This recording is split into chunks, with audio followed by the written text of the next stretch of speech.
While 2020 has been challenging for all of us, it has also been a time when we've buckled down and seen the strength and resilience of our industry.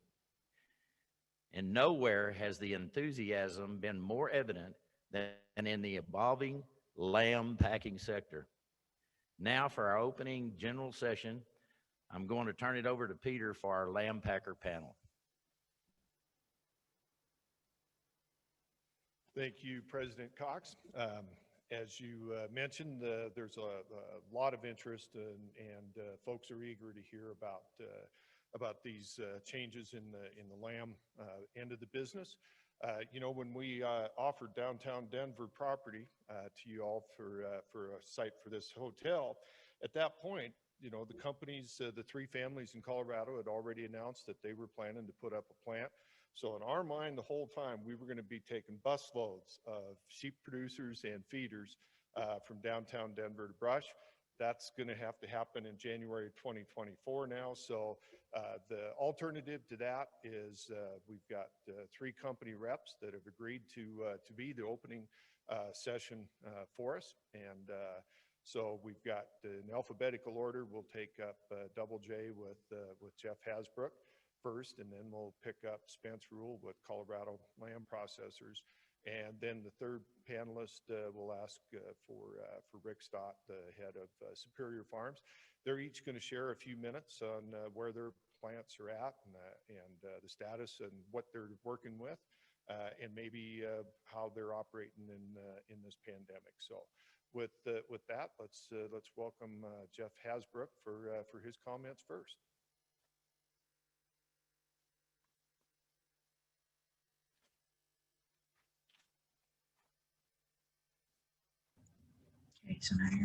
I guess it's my turn. I can barely hear Peter, so hopefully you guys can hear me. Thank you for having me this morning, and I've got just a short PowerPoint to project everybody. It kind of gives you an idea where we started and kind of where we're at today. So I'll go ahead and share my screen now, and hopefully this works.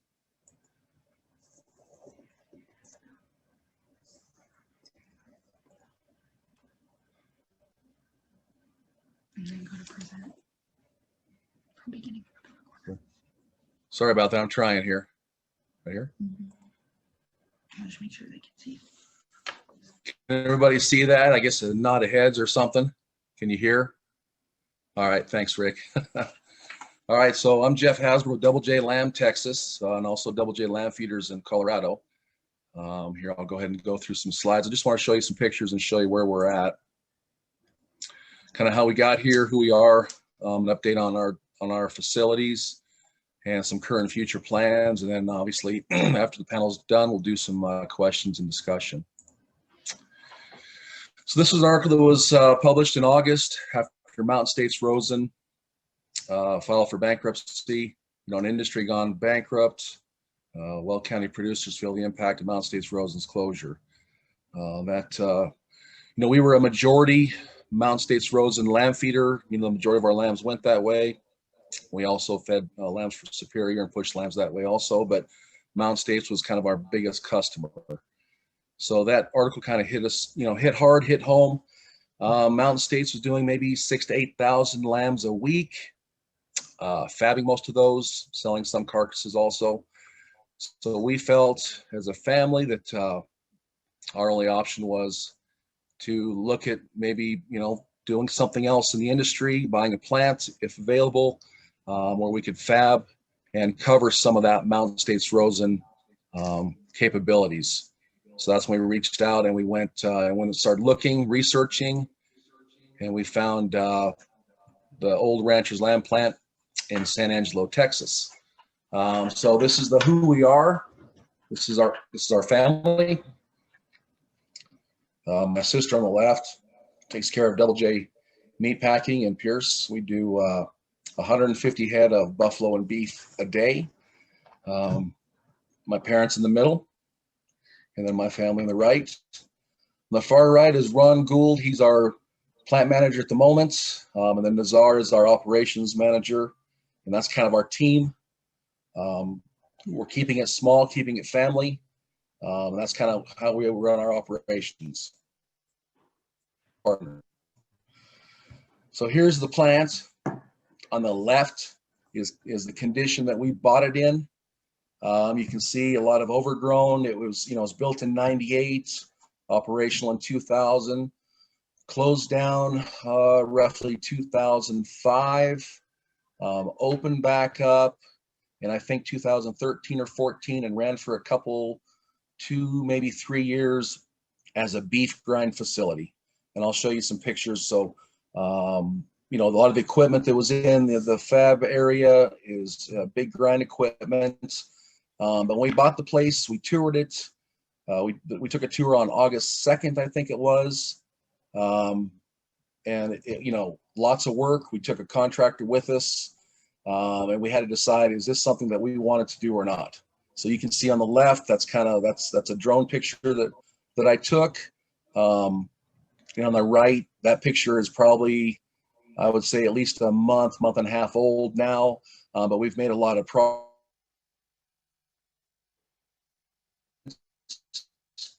I'm going to show you some photos going forward that there was a lot of stuff that was left there that we had to take care of.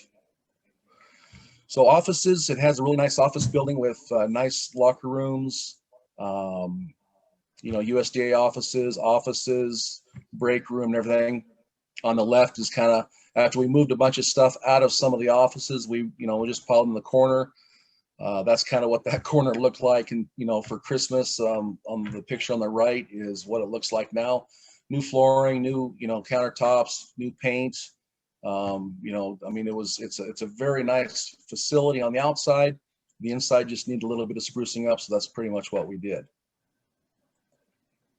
This is all what we call phase one. Some more pictures of the offices and break room. The top left is part of the break room. Also the top middle, top right, they were starting to make an office or something in one of the corners. We tore that all out, and the bottom picture is pretty much what the break room looks like today.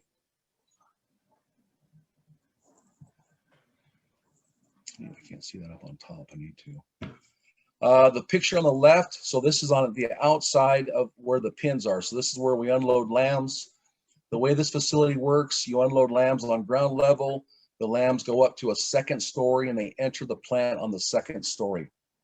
So the picture on the left is all the junk and trash that the previous ownership basically just left. They, and there was all kinds of different things. So amazing to us. We hauled out, we're guessing close to 1 million pounds of junk and trash. So that's just one photo of underneath the pins, and all the way across that building on the right, on the bottom, was full of stuff just like that, including the pins up on top. They weren't quite as bad, but there was still a lot of junk and trash on those pins on top.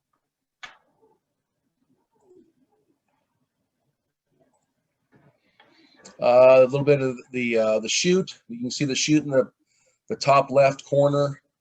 Pretty much trees and weeds have grown through it. It was pretty rusty.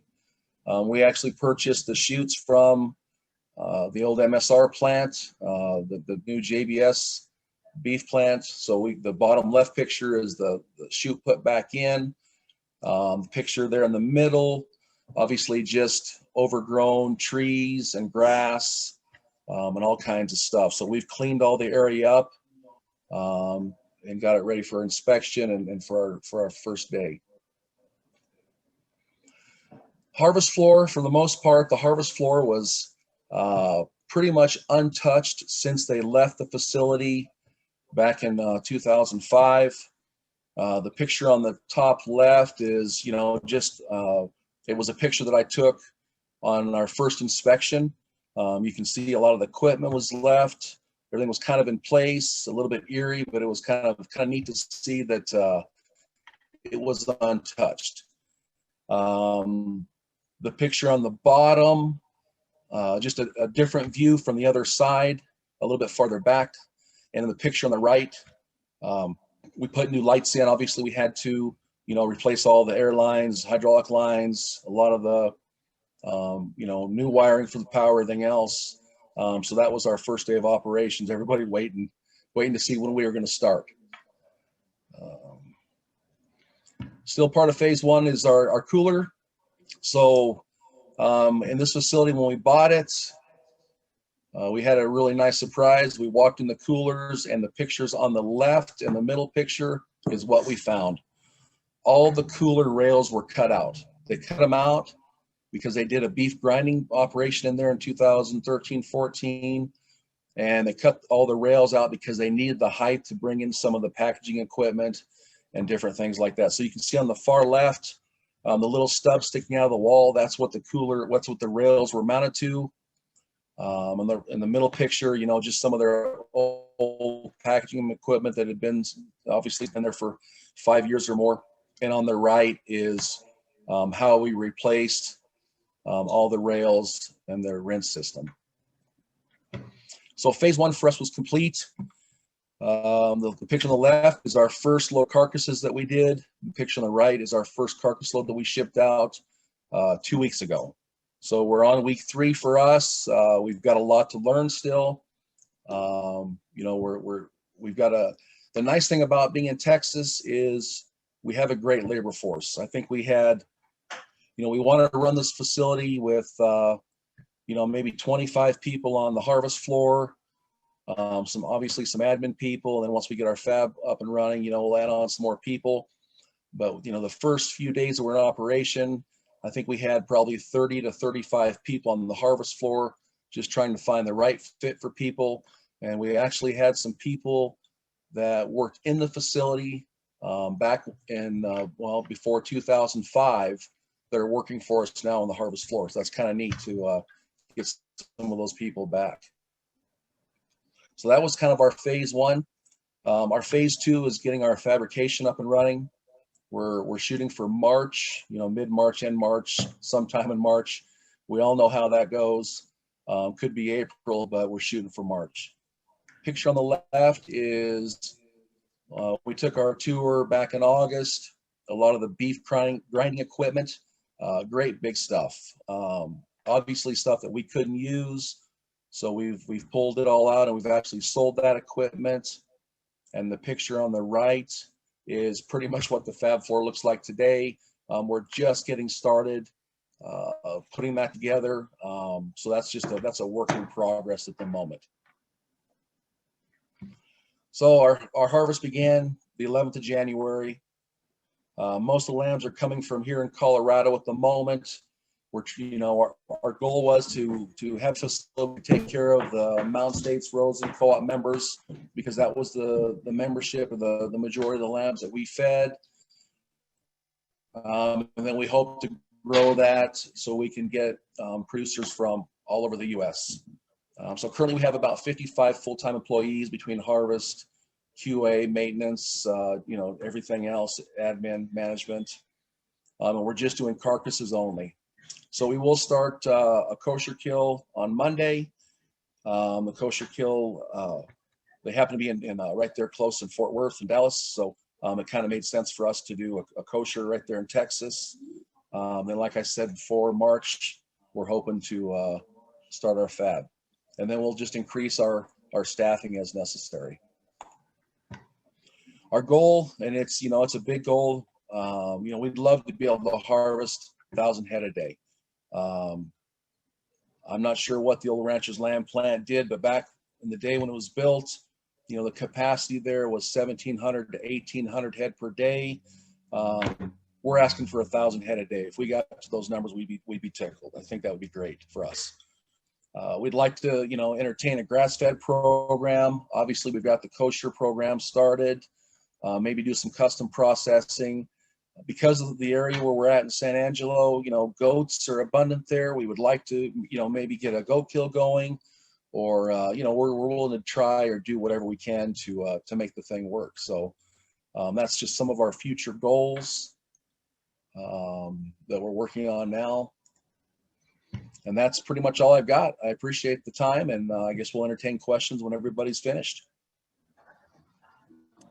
Wonderful. Thank you, Jeff. I've been told that we need at this podium to speak plenty loud so that folks can hear us.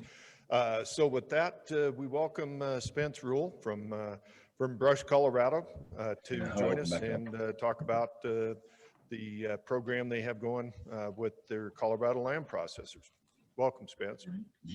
Thank you, Peter, and good morning. Jeff, first of all, congratulations. It's quite an undertaking, and I know it's been a lot of work and a lot of effort and a lot of money gone into it. So congratulations on getting that up and running. So in Brush, we have started, I guess, a little bit of an overview. There's three families that own this thing: the Harper family from Eaton, Colorado, Raftopoulos is from Craig, Colorado, and the Rules from Brush, Colorado. It started as a concept about 3 years ago. It's taken a long time to get up and running. We've had, a lot of roadblocks, as Jeff was saying, along the way, but we are up and running. We have a really, really nice new facility. It's all designed for state-of-the-art stuff, and it's what they call a smart plant. And unfortunately, right now, it's a little bit smarter than we are. So there's things we aren't capable of doing that I think the plant is able to do. We just haven't figured out how to do them yet. But with that said, we're up and running. We're doing pretty well. We've had days well over 1,000 head so far. The plant seems to be functioning very, very nicely. The product coming out looks very good and is exceptionally clean and very well taken care of. I think, just like everyone else, the pandemic has been a problem for us. We've managed our way through the COVID deal fairly well. We haven't had too many people out, but we have had some problems. But we're sure looking forward to better days down the road as this thing cleans up and we get some business back going again, get our restaurants and food service back open and running. I think the plant is staged and ready to go to harvest the numbers that we think we'll need to harvest, which could be upwards of 1,800 a day. We are, as Jeff said, only a kill and chill facility here. We have no break room at this time. Something you always look at and you always wonder, do we need one? And possibly we will down the road, but at this point, we're still just a kill and chill outfit. Starting with the design part of it, in the pins there, they're all designed by Temple Grandin and worked very, very well. We've had, we were pretty concerned when we very first started about the lead up, how we were going to get the lambs up into the restrainer. And fortunately, that thing has run extremely nice. Very seldom do we even have to use a leader. The lambs just seem to go right up the hill and into the restrainer. And it's been a really good, pleasant surprise for us, I guess is the way to put it. Once they hit the kill floor, we've had some problems with some gambrels that we have that we're an all stainless plant. There's nothing inside this plant that's black steel with the exception of a few cast iron pipes, but everything else is stainless to prevent rust from down the road. But stainless also doesn't have the same tensile strength that black iron does. And we were a little bit light in a few places and we're having to do some replacements and change a few things on the gambrels and stuff like that. We are getting through that. And we've got the thing running pretty good now. I, really don't have a lot else to tell you other than we're ready for business, and I'm going to turn it over to Rick and let him have it from here.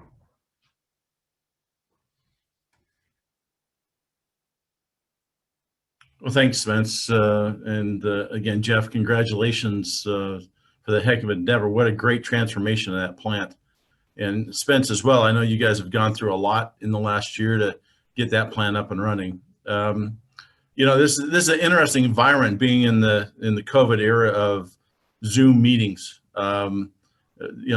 Crazy things happen.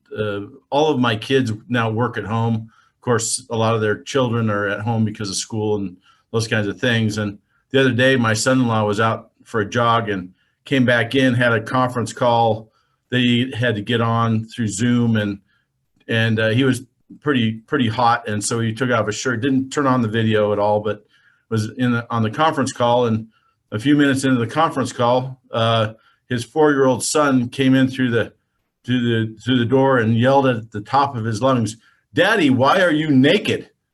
and of course, he quickly amended what his son said and explained where he was at and what he was doing. So we can see Benny, and he's fully clothed. So we're in good shape, I think, in general. So, but it's creating interesting times for sure. Superior Farms, we're a 57-year-old employee-owned company, which means that 475 employees actually own Superior Farms. Our focus this last year has really been on keeping them safe. And we've taken very aggressive approach about COVID and making sure that they can go home to their families in a safe way. And we've been very fortunate in that regards. They are incredibly resilient and incredibly committed to Superior Farms and the American lamb industry. It's wonderful to see that commitment. We have 2 packing plants, one in Dixon, one in Denver. Then we have distribution facilities throughout the country. And although we're the largest U.S. lamb packing plant, we really only represent less than 10% of the total U.S. lamb market, which is hard to think about, but it's true. And so, although we play a role in the industry, we certainly don't have a lot of overall influence in the market itself. And we've got lots of competitors out there. But we buy lambs from producers from Iowa to California, almost 1,000 great producers. And we've certainly welcomed a lot of the former Mountain States Rosen producers to the Superior Farms family. One of our mantras in the company is to fail often, fail fast, and fail forward. And we've done a lot of that this year. I can tell you that I have been wrong in trying to figure out what's going to happen in COVID about 95% of the time. And part of our mantra of failing fast is really significant. And we've had unprecedented challenges and uncertainty in extremely volatile markets. And it's created a ton of failures. I mean, in our sales alone, in 2 weeks in March, last March, we lost 50% of our business literally in 2 weeks. It was amazing to see the orders that were canceled. If it wasn't on the truck, it wasn't going to get on the truck, and they canceled order after order. And we lost 50% of our business, our revenue. Fortunately, within 6 weeks of that, the retail sales started to accelerate, and amazing acceleration in that, which required a pretty good shift in our production processes because we don't process the same product for the food service as we do retail. And so we had to really shift that. I'll talk about that in a minute. But the livestock markets had unprecedented volatility. If you think about it, the average, if you look at the Sioux Falls pricing throughout the year, it was on average about $1.40 for lambs. And, in a 4-month period of time, we went from having too many to too few to too many to too few in a really short period of time. That volatility, that too few, too many scenario moved that price so significantly. In fact, it moved it 2.5 times more than the absolute price of $1.40 through the year. Over $3.50 of movement, of volatility, of price change from high to low to high to low to high to low. That's pretty disruptive for the entire industry, from producer to feeder to packer to retailer to our consumers as well. And as I went back and looked at the numbers, it looked like to me that of the entire year, there was only 10 weeks in the entire year that I would say that we had a balance in supply and demand, that the price was stable for more than a couple weeks, but there was only about 10 weeks that I could say that. The third area that there was a really challenge is, of course, the labor. Our labor, 475 employees, we take that very seriously, particularly when they're owners of this company. And we really spent a lot of time and effort and a lot of expense to make sure that they stayed safe. But despite all these challenges, we were and continue to be very optimistic about the future. So maybe we can talk a little bit about the failing forward part of this whole process that I think was one of the most marvelous things that I saw amongst our team. One is that there's a significant growth in consumers in lamb. On a year-over-year basis, we saw a 30% growth of the lamb category on a national basis. That's not Superior Farms alone, but the entire retail sector increased 30%, the highest growth in protein. Now, Megan and the American Lamb Board, I'm sure Megan will give us a much better and more detailed analysis of that. But unfortunately, most of that growth went to imports. But still, that growth is significant. Our retail customers, particularly the ones that have the loyalty cards that can track individual purchases, are told us that they're seeing people that have never purchased lamb before come in and purchase lamb. But more importantly, what they're telling us is they're coming back time and time again to buy that lamb, which is exciting because we're seeing this growth that we haven't seen in decades. And so it's really expanded the consumer base, the U.S. consumer base for our product. And of course, we've developed new products as well for these new customers. Be able to utilize great things like Instapot, and people's interest in diversifying what they're eating in home has really helped expand how we do and what we sell.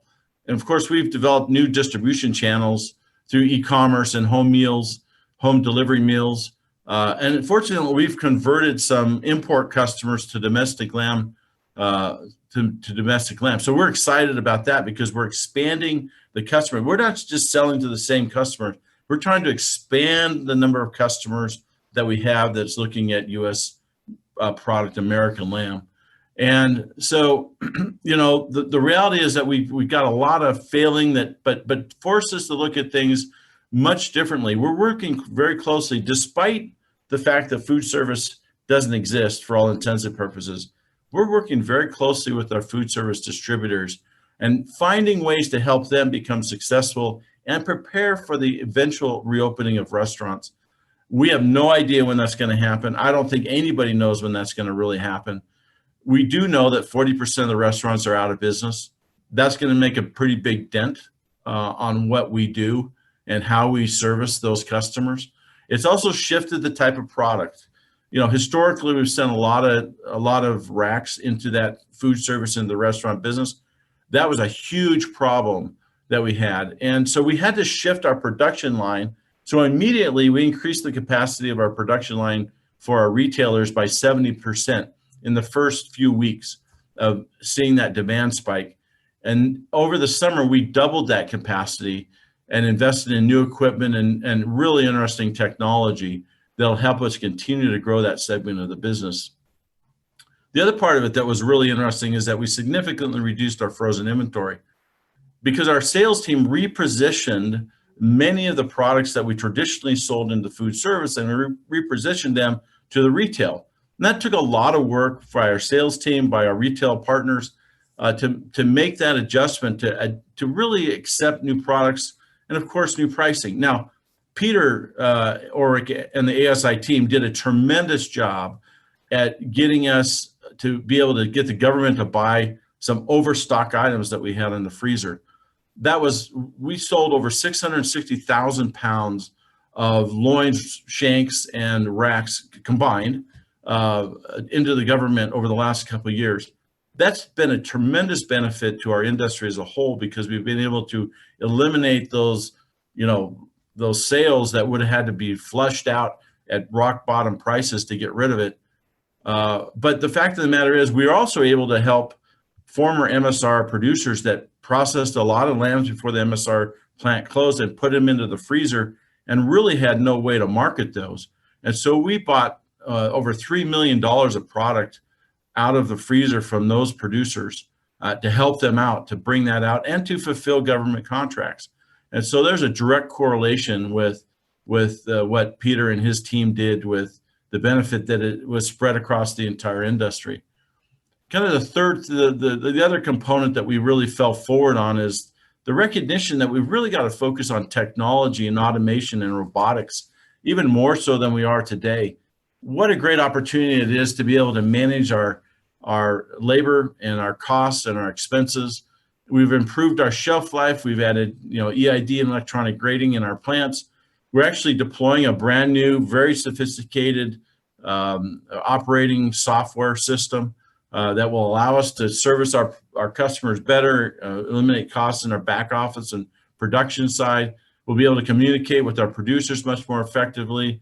We'll be able to have the Internet of Things, the IoT, and integrated right into our production system, all of our machinery and equipment and labor and QA and everything else, and really allow us to do a lot of blockchain product traceability from its source to the delivery to the customer. We're really excited about the future of what that's going to bring. And then, of course, failing forward means we got to look at our expenses and our operating costs and really look at that bottom 20% of things that we're doing, whether it's expenses that need to be cut, processes that need to be refined and eliminated or simplified, products that are just not making the cut. We've reduced our SKU, the product number of products that we have, by well over 60%. We think we have another 30 or 40% to cut in that as well, to help simplify, to help improve the process. And then some customers. We've developed a new system to be able to monitor our customer engagement and our service to those customers and how we're doing and how they're doing for us. And so we think we have an opportunity to do that. The last area is really with the producers themselves and our partners. We continue to invest in the producer community, not just our own producers, but the industry as a whole. Of course, most of you know about the Flock 54, and we saw a growth of over 40% this last year in those tests. We think it's coming to a tipping point where we're going to see an acceleration of that. Version 3 of that technology is going to be launched in just a few weeks. And if you want to know more about that, go to the genetics forum and listen to Carissa Isaac, and she'll talk a little bit more about that. I think one of the things that we're really proud of is the contracts that we have with our producers. I can tell you that when this market crashed and we had about 4 months of just terrible prices at the consumers, we had contracts with producers that cost us, in relative terms to the market itself, millions of dollars.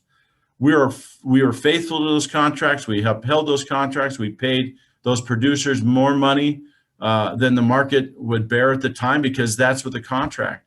And we found that those contracts are so valuable to not only the producers, but to us as well. It takes out the big jumps in prices, and it takes out the big lows in prices. And it helps stabilize and helps provide some stability to not only the producers, but also our production system, as well as the customers themselves. So, all of these things, we found that the challenges that we had from COVID was a lot of failure, no question. And we tried to fail fast. And certainly we failed forward in so many ways that we're becoming a better company, better for the industry, better for what we can produce, and better for our consumers. And at the end of the day, we focus on one fact, and that is the consumer pays all of our bills for this entire industry. And we get to choose how we divide it all up and how effective we are in delivering a great product, the greatest protein that is in the entire world, to a consumer that's just starting to wake up to realize how awesome it is. And we think we have a tremendous opportunity for the future. The optimism is high. We have a lot of work to do. There's going to be a lot of challenges in the short term and long term, but I'm confident that we can do it, and excited about where we're headed. So with that, I'll turn the time back over to Peter, and I guess we're going to open it up to questions. Thanks, Rick. I'm going to read some of these questions that are coming in. The first one I have is from Dan Macon in California, and he's got a question specifically for you, Rick. He says, a significant number of domestic lambs are marketed through non-traditional channels, direct markets, ethnic markets, etc. Superior recently announced a policy change that would makes it difficult, if not impossible, for small, medium, niche markets to utilize your processing services. I totally get that from an economic perspective, but that raises a question about where these non-traditional lambs will go. I'd be interested in your perspective on this. And then he adds, how will the industry meet this demand going forward with these non-traditional marketers beginning to sell lambs into the traditional marketing channels? Thank you, Peter. Thanks, Dan, for that question. That's an interesting thing, because the non-traditional out of the federally inspected plants is growing in a significant way. It's quite amazing to see that growth. And you look on the FSIS reports to see that growth. Quite frankly, I think that question is probably better for Jeff, actually. He's down in the hair sheep country, and probably has more access to that kind of product and opportunity to grow that customer base than anybody. But I can tell you that we are continually looking at ways to become more efficient and more effective in what we do and to service our producers in the best way we can. Sometimes we have to make hard choices about what we're going to bring through that plant and how we become more efficient. And unfortunately, that does affect some folks. And I'm sure that there'll be other opportunities as that demand continues to grow. But I don't know, Jeff maybe is, and maybe a little bit young in the process, but probably has had some visibility to that market segment to some degree, and will soon become the expert, no question. Not sure about that, Rick, but you know, we have looked into that market a little bit. We've had some customers that, you know, want some smaller carcasses. And man, that's a tough one to break into today. The pricing is just outrageous. You know, guys that want those little carcasses delivered for $6 or $7 delivered, and then you price that lamb, and that lamb is over $6 by itself in the hanging carcass. Yeah, that's going to be a very interesting going forward. The pricing right now is great for the producer, maybe not so good for the three of us on this panel, trying to buy replacements and trying to figure out what we're going to do in the future.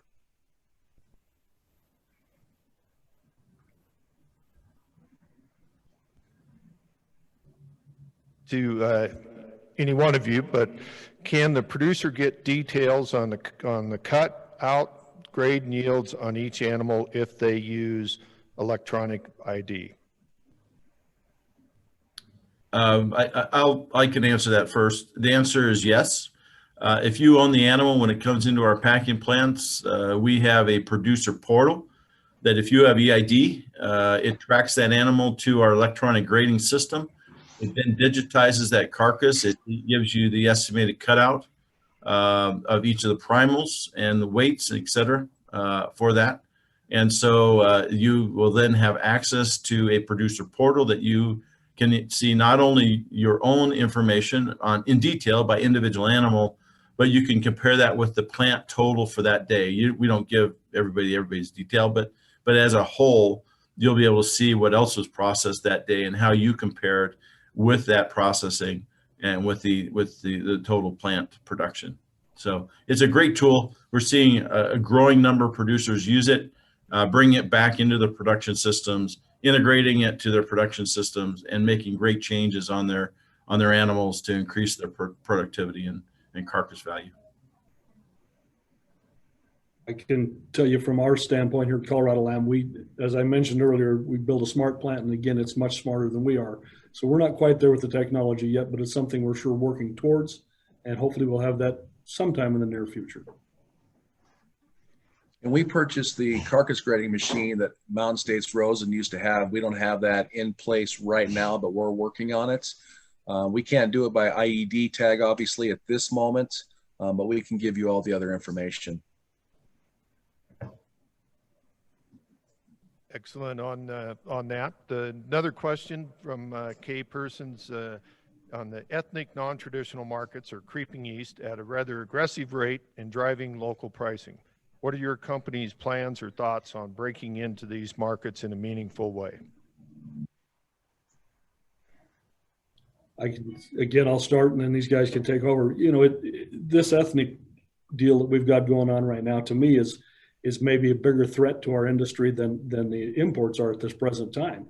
It's something that's so new and taking us by a storm. And every time you turn around, you bet on a lamb, he's being pushed by an ethnic market.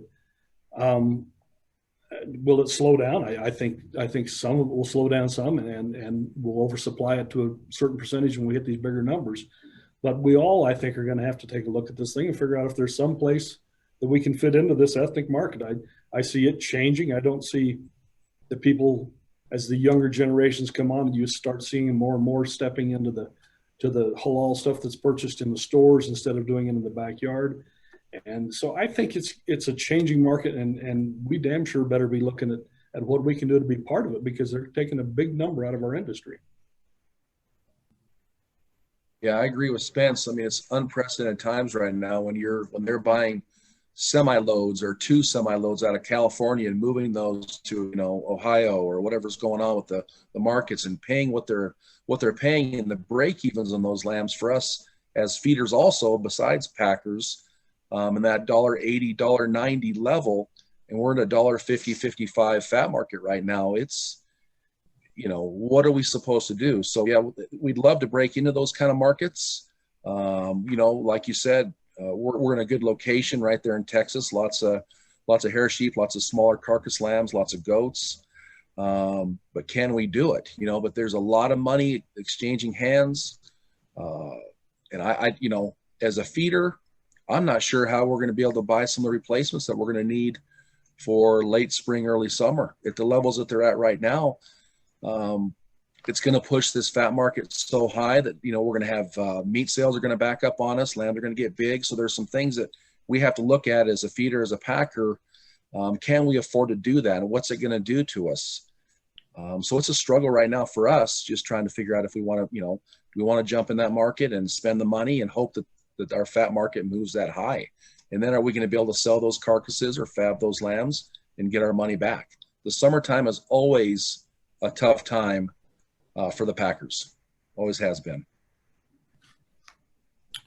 As one of our biggest retailers told us just recently, the best fix to high prices is high prices. And if you think about that, in that context, if the prices are too high, then the consumers will stop buying it. And we've got a tremendous growth in 2020. And so the issue in my mind is, I go back to the consumer. Why is there a major demand that's growing in the ethnic market so rapidly? And I think it's similar to what we're seeing in the retail, a 30% growth in lamb in our traditional retailers. Is the same thing is true with the ethnic markets. People are staying home. They're coming back to comfort food. In ethnic markets, comfort food is lamb. That's their home core product. And so they're eating more at home. They're eating more with family. They're eating more comfort food. And I think it's driving that market to levels that hasn't been seen before. As the restaurants open up, as travel opens up, will that modify and will that moderate? I think it will. But when that happens, I have no idea. It's going to be an interesting ride. It's a tough market to get into, though. It's a different market. It's a different consumer. It's a different distribution channel, a different way of doing commerce. So it's a challenge. Thanks. Julie Shiflett asks, and this would be of Superior Farms, could you share an example of new or expanded products at retail for lamb? Yeah, absolutely. We were able to get into a large retailer a couple of years ago with some pretty innovative products and began to expand it. One of the things we did is a seasoned shank that's packaged, and we marketed it in a really unique way and really got the support of the retailer and saw that growth in a pretty dramatic way over the last year. But that's one of the things that we do. I think fundamentally that's one example. There's many others as well. We repositioned the rack, for example, to come into retail that many of the retailers really didn't go down because of the price point, really wasn't interested before this year. Because of the crash of the rack pricing, it became more affordable and we had to reposition it into those retailers. So sometimes it's taking a traditional cut and repositioning and marketing it a different way to a different channel. Sometimes it's actually creating a new product, finding a good home for it, and then working with the customer to find their consumer and how to communicate to the consumer. And so we have a tremendous marketing budget that we spend a lot of money on trying to reach out to consumers and have over 80,000 Facebook fans and a lot of technology kinds of things that we do that helps that. But it's been interesting to see that adoption of some of these. Quite frankly, we fail a lot of it. About 50% of the stuff we try, it crashes and burns in a few months. Some of it lingers longer, but most of our new products really fail. But there are those 20 or 30% that are very successful that's worth the try. So just a couple examples. Thanks. Randy Tunby in Montana is asking Spence, where are most of your lambs going for fabrication, and how does that play into your overall plan? Most everything we're doing right now is headed, to the East Coast, Philadelphia, New Jersey, other places in Pennsylvania, some in New York. That was our overall plan when we started this packing house, was to supply the people that didn't have a break room and were carcass customers only. We had some times in there a couple of years back when this thing got short, as we all know happens, and those guys were getting cut out, and that's what kind of sparked the interest of us to build this packing house, was to help take care of those people and try and keep them from moving over to the foreign product. I think overall plan, that part of it's working, but is it going to be enough to sustain the business that we need? We don't know. We may have to get into the breaking business at some point down the line. And Butch Diaz is asking all three of you if you're using electronic grading or if that's in your plans. Well, I think we previously answered that. The digital carcass grading is what we referenced before with our producer portal. It's all one and the same. And so in our plants, we're in the last stages of our Denver plant to get that in place. We're waiting for USDA approval. The COVID has really backed that up as far as people being able to come out to the plant and do the final grading and final, check mark and everything. But it's all calibrated and it's ready to go. We're just waiting for them to do the final stages of it. And hopefully in the next few weeks we'll have that. But both plants will have it. And I think Jeff and Spence answered that before as well. They've got the technology, and ultimately we'll get it in. Got another question. It's asking about that seasoned added value cuts at retail, if that has made any impact in your opinion on lamb flavor acceptance, either more positive or negative. And then a second is just follow up to if there's any prepared freezer meal recipes and the follow up on fresh versus frozen, if you're selling any frozen product. Okay, so start with the first one. One of the biggest, and Megan is the expert in this, but one of the biggest barriers of lamb acceptance by consumers in the United States is the fear of the product itself. So if we can provide a consumer with some part of it prepared, whether it's a seasoning that we know works, whether it's pre-cooked, a variety of ways that we can present it to the consumer that reduces the amount of fear of our product, then we're going to win. Because once they get it in their mouth, they're going to like it. And yeah, there's a risk of seasoning for sure, because not everybody likes rosemary. And so there is some of that. And we work closely with our retailers to make sure there's a balance between unseasoned and seasoned, pre-prepared, pre-cooked, a variety of things. And we listen carefully to those consumers about how to present that and modify it. Again, we don't think we know it all. If we're paying attention, we can morph and modify to meet that need. As far as fresh versus frozen, it's in the United States, for whatever reason, the consumers have a major preference to fresh. We've offered a frozen program to our retailers for a variety of reasons at discounts, and they absolutely have no interest in having things in the freezer coffins in their stores. They just don't go there.